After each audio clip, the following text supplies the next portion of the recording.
Bueno, muy buenas tardes a todos y todas. Hemos finalizado nuestro último Consejo de Gabinete del año, una instancia de trabajo donde, por cierto, reforzamos lo que ha sido el balance del trabajo, el estado de avance además de nuestra agenda de compromisos con la ciudadanía, tanto en las reformas estructurales que hemos ido empujando durante el año comprometidas en el programa de gobierno, pero también sobre las medidas concretas para enfrentar un país que ha estado en crisis en materia económica, en materia social y nos ha obligado obviamente a abordar el sentido de urgencia de varias agendas que hemos ido desplegando y que han liderado distintos ministros y ministras acá presentes. Nos centramos obviamente también en cuestiones que fueron importantes de evaluar, tanto la reforma previsional, su estado de avance, cómo ha sido también comprendida por la ciudadanía, porque nos interesa evidentemente que esta reforma apunte a dar solución a una deuda histórica en materia previsional, pero también estado de avance en materia de niñez y los compromisos que de los cuales pudo dar cuenta el ministro de Desarrollo Social. Fue una importante jornada, les voy a dejar con la ministra Carolina Toá para que dé más detalles de esta instancia de trabajo.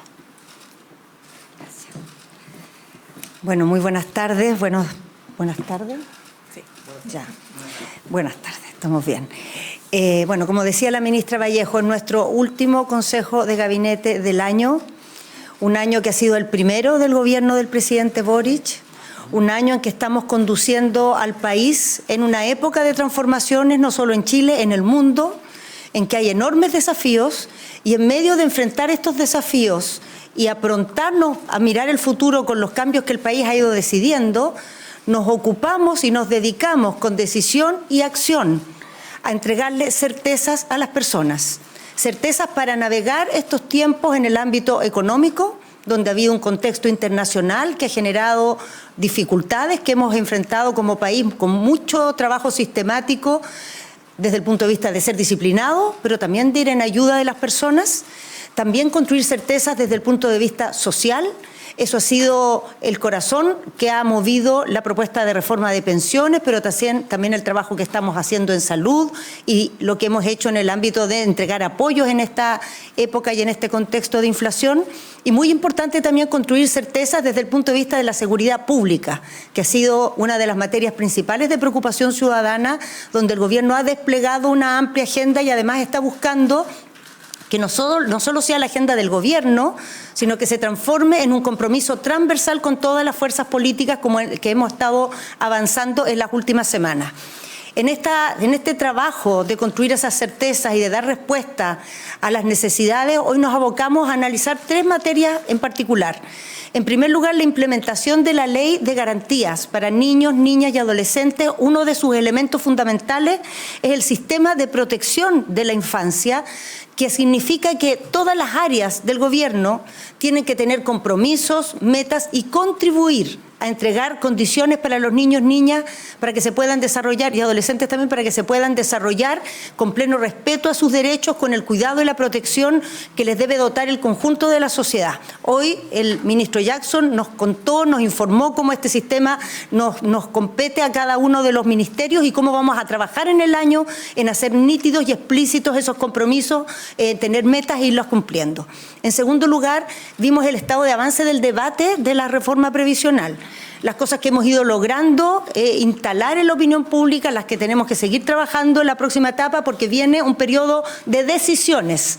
Vamos a pasar del debate a las votaciones y el gobierno va a poner toda su energía para que esta vez sí la reforma previsional vea la luz y las personas puedan ver que todas estas discusiones se traducen en cambios concretos, en mejorías inmediatas en las pensiones y en seguridad para el futuro.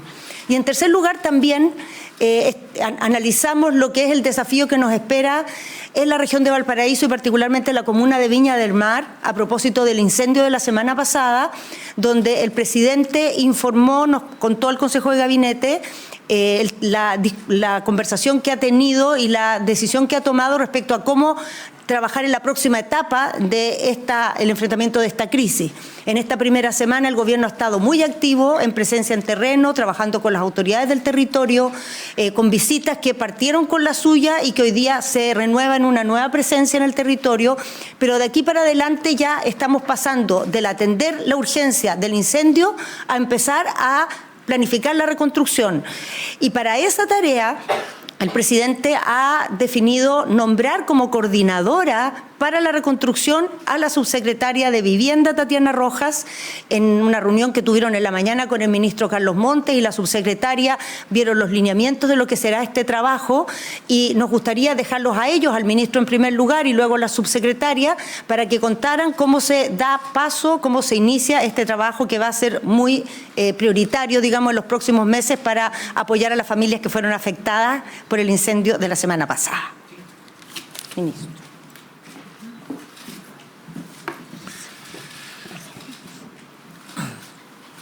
Bueno, aquí estamos con la subsecretaria Tatiana Rojas, quien ha sido nominada para hacerse cargo de la coordinación nacional de la reconstrucción en Valparaíso, en Viña específicamente.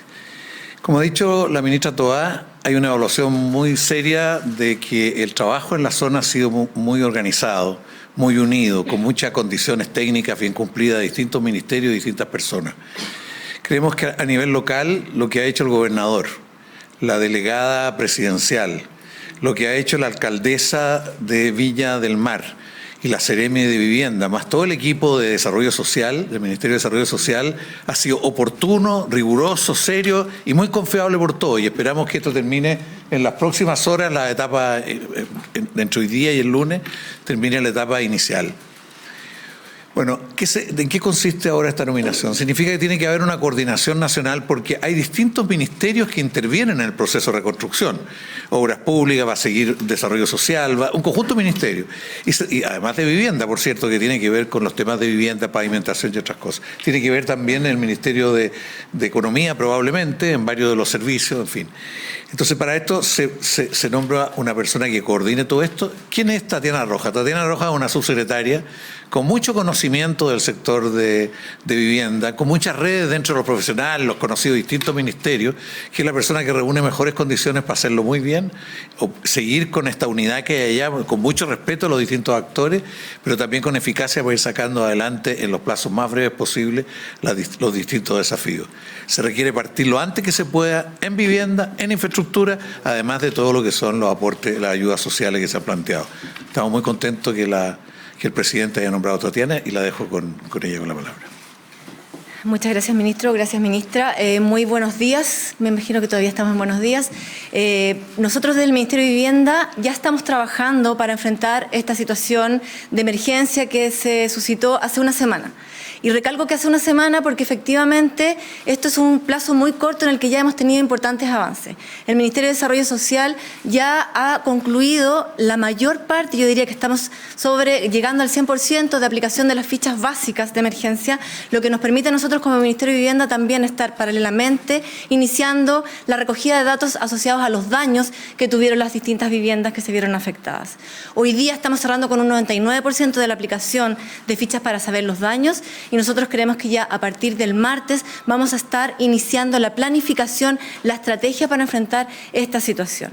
El presidente nos ha pedido estar presentes, no los vamos a dejar solos y por eso estamos tomando como ministerio esta responsabilidad de estar ahí, de tener una coordinación que es intersectorial. Esto no es una responsabilidad solo de vivienda, sino que de todos los sectores que están implicados y especialmente con amplio respeto a quienes están trabajando en las propias comunidades que son los equipos regionales. Delegada presidencial, la alcaldesa, Seremi, gobernador, para nosotros es fundamental trabajar mancomunadamente con ellos y por supuesto con mucha empatía con las familias que hoy día están viviendo esta situación. Ahí estaremos, partimos ahora inmediatamente en la tarde con el presidente a estar con las familias y por supuesto en lo venidero ahí estaremos. Muchísimas gracias. Vamos a pedir al ministro Jackson que explique un poco de qué se trata esto del sistema de garantías. Bueno. Sí, bueno, la ley 21.430 que define las garantías de la niñez, la idea es que crea un ecosistema, además de obligaciones para el Estado, es una ley que yo diría muy de avanzada, que costó mucho sacarla. El ministro Montes hacía referencia al debate parlamentario que se dio, una ley que es un avance muy sustantivo, que no solamente ratifica ciertos derechos que han venido históricamente acumulándose desde la Convención de Derechos del Niño en los 90, sino que también obligaciones de priorización de recursos, por un lado, también de no regresividad, es decir, de que cada vez se vayan tendiendo, incluso en momentos de crisis, a aumentar los recursos para tener mayor acceso a los derechos de niños, niñas y adolescentes, y también de la intersectorialidad, de la coordinación que tiene que existir entre los distintos ministerios para poner ciertas metas. Parte de lo que le comentamos hoy día al gabinete ampliado, a todo el Consejo de Gabinete, fue alguna de las cosas que comentamos en el Comité Intersectorial de Niñas y Adolescencia que tuvimos hace prácticamente una semana, donde también estuvo el presidente, donde entregamos las 25 medidas para la protección de la vida de niños, niñas y adolescentes. Así que ese fue una muestra, un ejemplo, para motivar también a los distintos ministerios a que en función de sus planificaciones estratégicas durante probablemente el mes de enero que tengan con los equipos, puedan definir también áreas prioritarias en materia de niñez y adolescencia y, por supuesto, desde la Subsecretaría de la Niñez, como también desde el Ministerio de Desarrollo Social en su conjunto, vamos a estar ahí a disposición para poder ayudar a los ministerios en esa planificación estratégica, porque como lo ha pedido el presidente, como también lo mandata la ley, los niños, niñas y adolescentes tienen que estar primero, sobre todo aquellos que están bajo la protección del Estado. Así que básicamente hicimos eso. Un pequeño dato respecto a la ficha FIBE, lo decía la subsecretaria, ya se pagaron las primeras transferencias, lo mencionábamos ayer, ya están en las cuentas las primeras transferencias por este bono de recuperación de 1,5 millones de pesos para las familias que vieron dañadas sus viviendas. Así que durante el próximo, probablemente día miércoles, vamos a hacer el segundo traspaso a las familias que no alcanzaron por tiempo a estar en este primer traspaso, completando así las fichas FIBE que nosotros mencionamos el día de ayer. Eran 371 hogares, 1.054 o 1.045, se me está confundiendo ese último número, personas, y por lo tanto la idea, como nos pidió el presidente y como lo hemos dicho en terreno, hemos estado allá en las distintas zonas afectadas, no dejarlos solos, no dejarlas solas. Así que por supuesto que vamos a estar ahí constantemente con los distintos ministerios habilitando este proceso de reconstrucción. Antes de las preguntas vamos a excusar a la ministra Vallejo, al ministro Jackson y a la subsecretaria porque parten a Viña. Ya. ¿Consultas?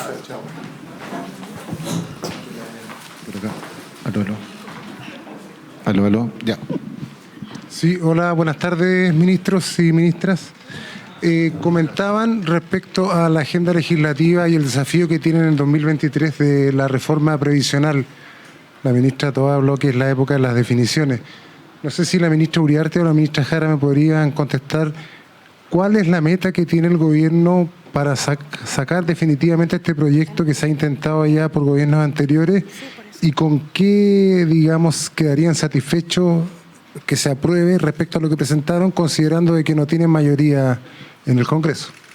Bueno, en primer lugar, buenas tardes. Quisiéramos señalar que este año hemos dado cumplimiento al compromiso de ingresar a un proyecto que sube sustantivamente el monto de las pensiones y aun cuando la industria de la AFP ha desatado una campaña publicitaria importante en base a muchos temas que no son efectivos, en base a muchos temas que han tenido por objeto seguir defendiendo su propio negocio y no hablar, no proponer y no tomar medidas en torno a subir el monto de las pensiones, hemos logrado llegar y comunicar a la opinión pública los beneficios de este proyecto que es técnicamente sólido y moderado, que saca a Chile del extremo en el que las AFP nos han tenido durante 40 años.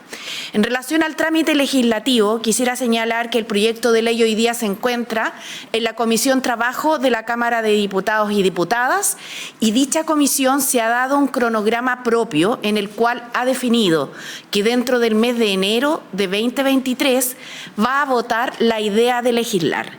Y a nosotros como Ejecutivo nos parece muy bien, toda vez que más allá de los detalles, más allá de la conversación, del diálogo democrático y de la negociación que nos lleve a tener un proyecto de ley para el cual estamos trabajando en perspectiva de que pueda estar listo en el año 2023, nos parece bien que se avance ya en la idea de legislar en general.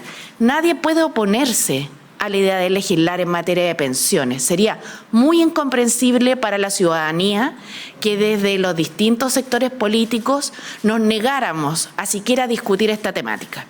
En segundo lugar, quisiera señalar que como Ejecutivo, además, y en materia de pensiones, para complementar, estamos ingresando la ley corta que corrige la letra chica de la PGU.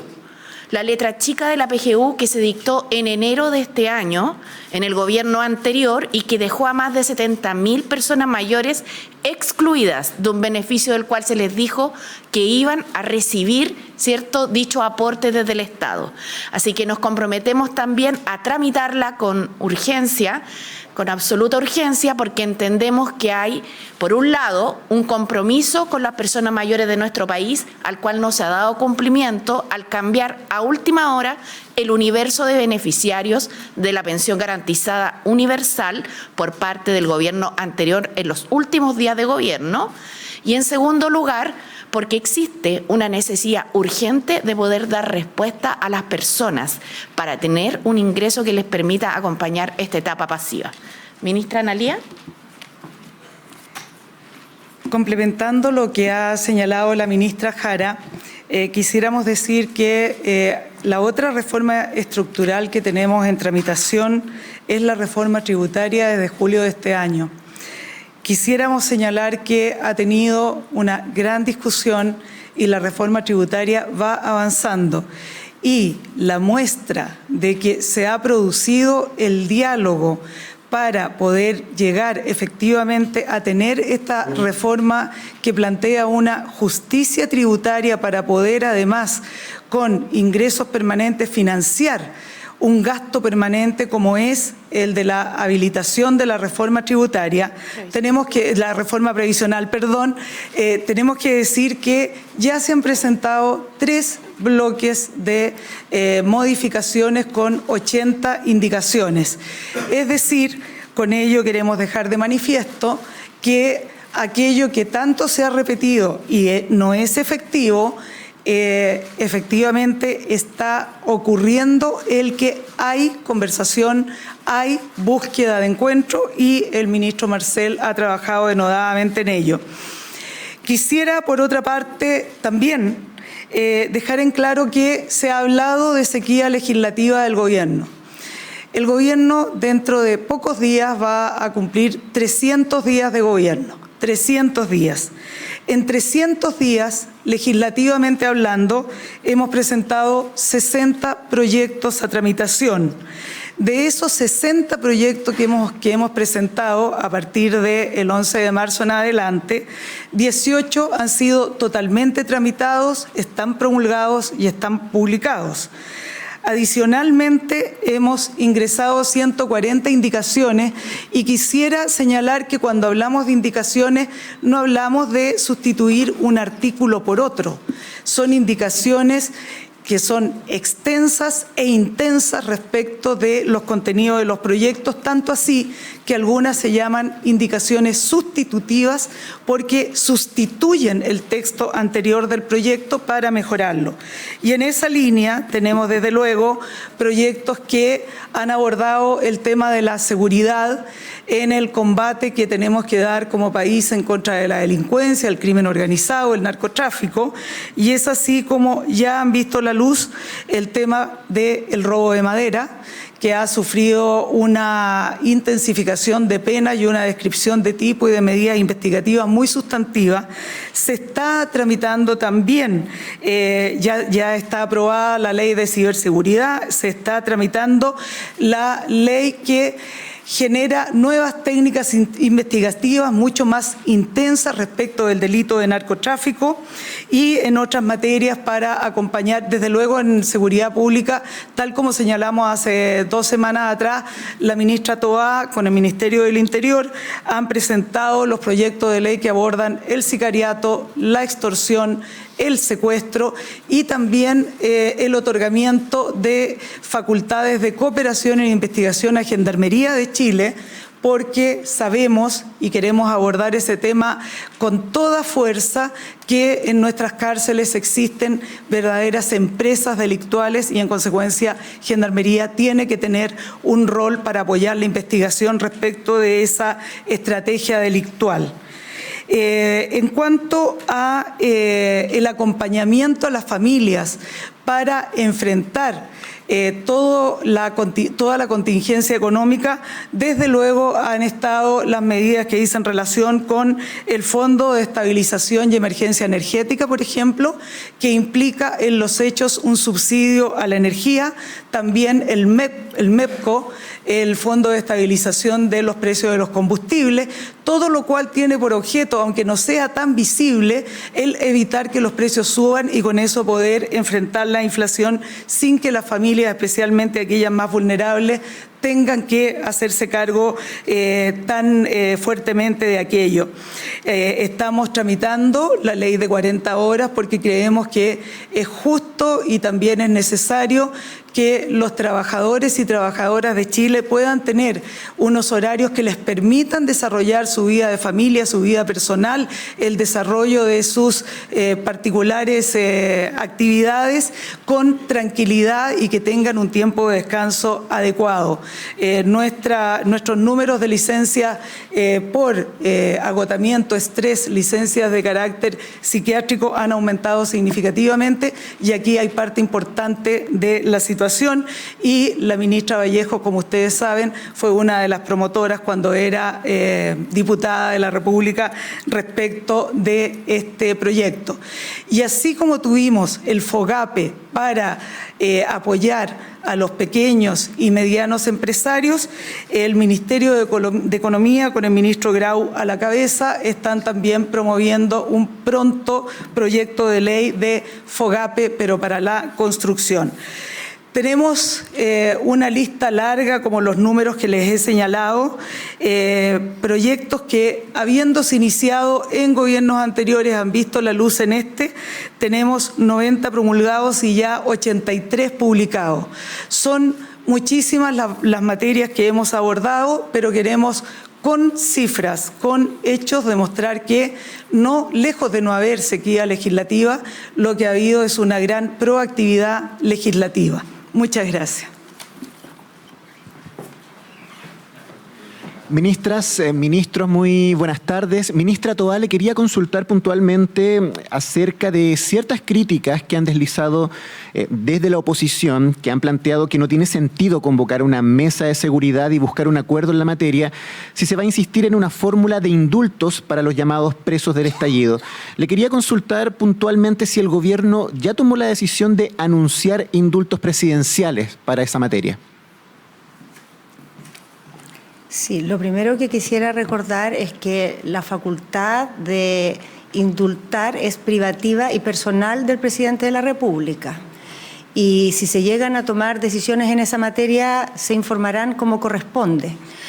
Lo que sí nos parece claro es que este esfuerzo que se ha hecho por construir un compromiso transversal en seguridad, en el cual hay un avance más que sustantivo de materias muy relevantes y sensibles para la población, sería muy injusto que la oposición considerara que una manera de castigar al gobierno es restarse de ese acuerdo, porque los principales castigados no seríamos los integrantes del gobierno, sino los ciudadanos y las ciudadanas.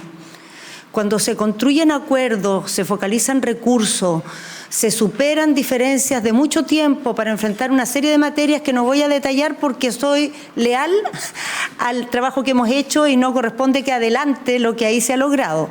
Pero cuando se logra ese punto, digamos, de entendimiento y eso fija una hoja de ruta para adelante que permite sacar proyectos en menos tiempo, focalizar la atención en materias prioritarias, destrabar debates que han estado entrampados por largo tiempo, la verdad es que desde el punto de vista de los ciudadanos y las ciudadanas es incomprensible que nos restáramos de avanzar en esa dirección.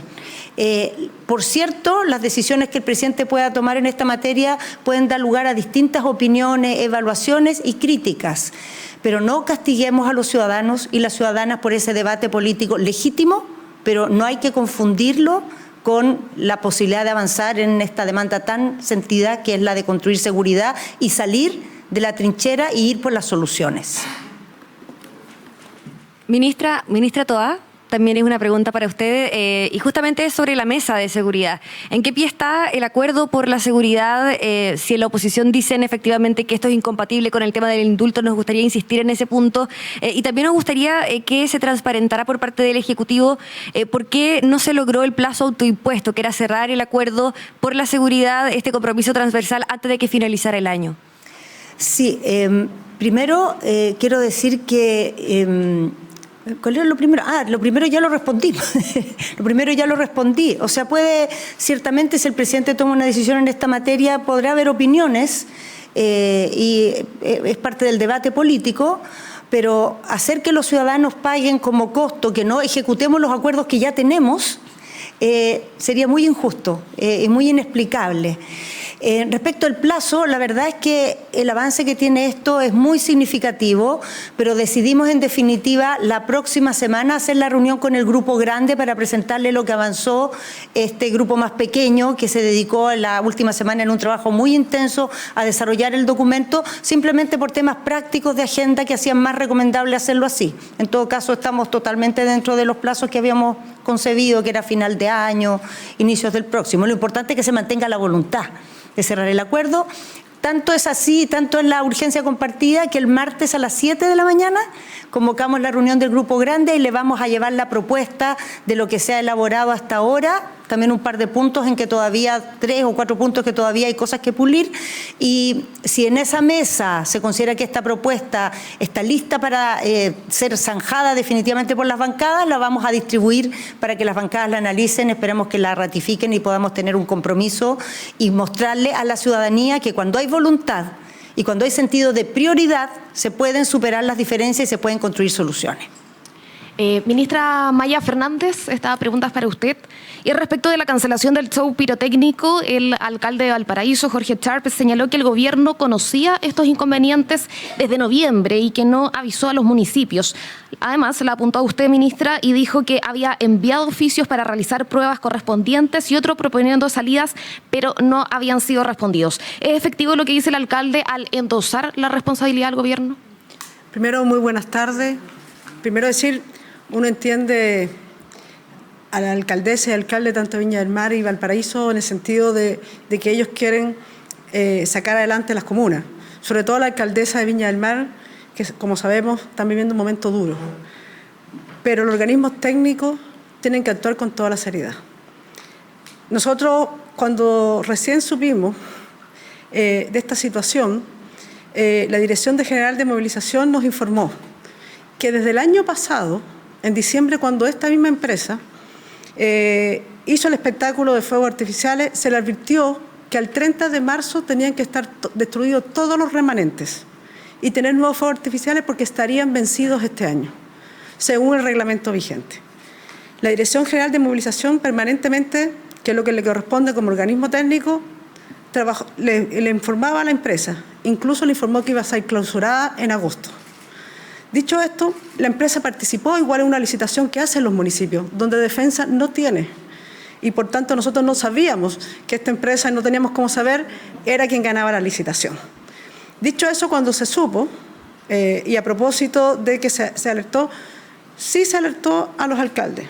El subsecretario para Fuerza Armada no solamente le comunicó en noviembre que había una situación con la empresa, sino que en diciembre se juntó con el alcalde Sharp y con el general de la Dirección General de Movilización en una reunión presencial, advirtiendo que había esta situación. El gobierno, teniendo toda la voluntad, entendiendo, se hizo una modificación de reglamento que permitió que se hicieran las pruebas, que ustedes saben. Haciéndose las pruebas, sabemos que el informe salió negativo, fue muy lapidario. Y nosotros nos corresponde, teniendo esa información técnica de un organismo técnico, de manera responsable, lo que nos corresponde es cuidar la integridad de todas las familias de Chile y especialmente de las regiones donde se harían los fuegos artificiales. Eso es lo que ha ocurrido y nosotros hemos actuado desde el primer momento, lo ha dicho además el general que encabeza la Dirección General de Movilización y ahí, bueno, habrá que ver qué pasa con la empresa. En ese sentido, creo que son muy importantes las palabras que ha dicho la alcaldesa Ripamonti.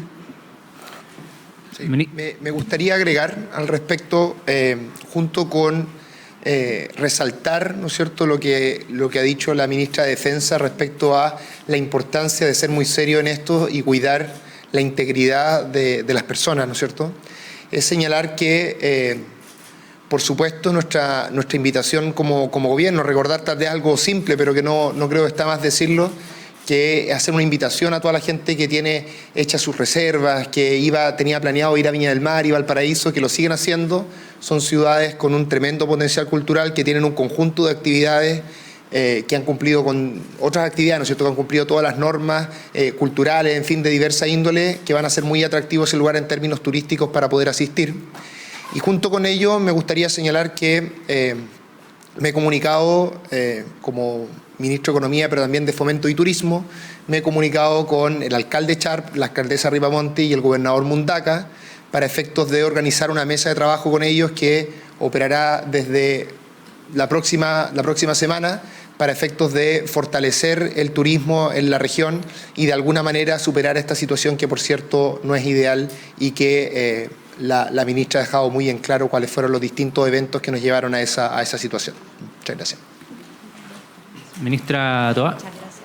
Sí, la última. Sí, le queríamos consultar a propósito de la detención de una ex candidata a diputada en el norte del país por tráfico de inmigrantes, considerando también la importancia de esta agenda que ha tenido desde el Ministerio.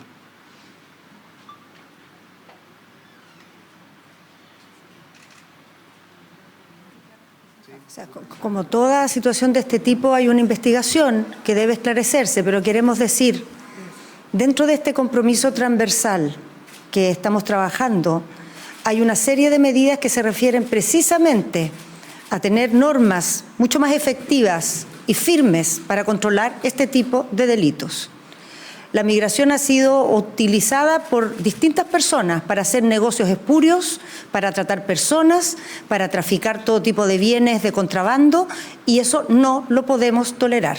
Vamos a proteger a las personas, vamos a cuidar a aquellas personas que en el contexto de migración tienen una legítima búsqueda de una vida mejor, pero eso no vamos a permitir que se transforme en una excusa para cometer delitos, y menos si ello involucra a exautoridades. Debe investigarse y, por cierto, si se comprueba, sancionarse con todo el peso de la ley. Muchas gracias. Una última pregunta. Que terminen bien el año. El año nuevo se celebra después de que empieza. Sí, para la ministra Fernández, si nos pudiese comentar más antecedentes respecto a este avión de la Fuerza Aérea que presentó una falla que obligó el cierre del aeropuerto regional de la Araucanía. ¿Cuál fue la falla en específica, ministra, y si ya el aeropuerto retomó las funciones? Sí, me han informado, yo estaba en gabinete, pero obviamente hemos conversado y recabando los antecedentes con la Fuerza Aérea de Chile respecto, me imagino, están haciendo un análisis de la falla, eso no daremos el informe en el momento técnico donde esté, porque creo que en eso no hay que equivocarse nunca, pero entiendo que ya estamos ok con el aeropuerto, que eso es importante también decirlo. Muchas gracias. Buenas tardes.